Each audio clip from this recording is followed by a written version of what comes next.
भारतीय संविधान अपने नागरिकों के बीच धर्म, जाति, संप्रदाय, पद या अन्य किसी भी रूप में विभेद नहीं करता है। यही कारण है कि बुधवार को सुप्रीम कोर्ट ने अपने एक फैसले में आईपीसी की धारा 125 को सर्वोच्चता प्रदान करते हुए एक फैसले में मुस्लिम महिला को भी गुजारा भत्ता देना अनिवार्य कर दिया। उन्होंने कहा कि आईपीसी की धारा 125 सिर्फ तलाकशुदा महिलाओं को गुजारा भत्ता देने की बात करता है और उसके लिए कोई धर्म प्रतिबंधित नहीं है, बल्कि यह सभी धर्म के लोगों पर लागू होगा। सुप्रीम कोर्ट के इस निर्णय आने के बाद मुस्लिम पर्सनल लॉ बोर्ड ने दिल्ली में एक बड़ी बैठक की और यह निर्णय लिया कि शरीयत और पवित्र कुरान शरीफ में निकाह को बनाए रखने की बात है, लेकिन निकाह टूटने पर जब तलाक की स्थिति आती है तो उसमें भरण पोषण देने जैसी कोई बात नहीं है। ऐसे में सुप्रीम कोर्ट का यह निर्णय एक तरफा है, जिसे मुस्लिम नेशनल लॉ बोर्ड नहीं मानता है। उन्होंने बोर्ड के अध्यक्ष सैफुल्लाह रहमानी को यह अधिकार दिया कि वह सुप्रीम कोर्ट के इस निर्णय को निरस्त कराने के लिए हर संभव उपाय करें।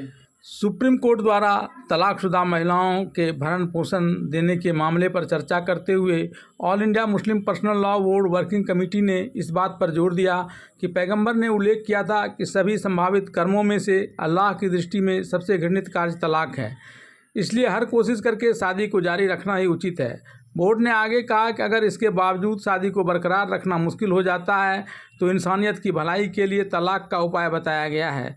मुस्लिम पर्सनल लॉ बोर्ड ने कहा कि यह फैसला उन मुस्लिम महिलाओं के लिए मुश्किल खड़ी करेगा जो अपने दर्द भरे रिश्ते से सफलतापूर्वक बाहर आ चुकी हैं।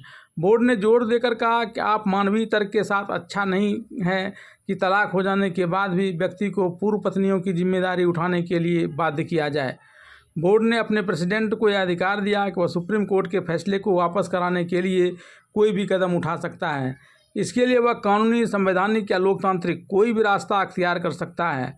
बोर्ड ने कहा कि वह इस मामले को लेकर केंद्र सरकार और विपक्ष से बात करेगा।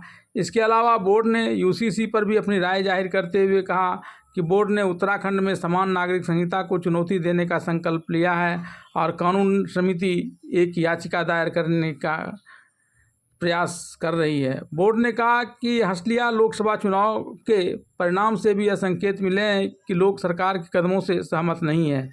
बोर्ड ने इस बात पर जोर दिया कि भारत जैसे बहुधार्मिक देश में धार्मिक संस्थाओं को अपने स्वयं के कानून का पालन करने का अधिकार है। जैसे मुसलमानों के लिए शरिया एप्लीकेशन अधिनियम 1937। बोर्ड ने ज्ञानवापी मस्जिद और मथुरा की शाही ईदगाह से संबंधित नए विवादों पर विचार करने के लिए निचली अदालत की आलोचना की। इसमें सुप्रीम कोर्ट से पूजा स्थल अधिनियम 1991 को बरकरार रखने और विरासत मस्जिदों की रक्षा करने का आग्रह किया। साथ ही उन्हें ध्वस्त करने या बदलने के किसी भी प्रयास के प्रति आगाह भी किया।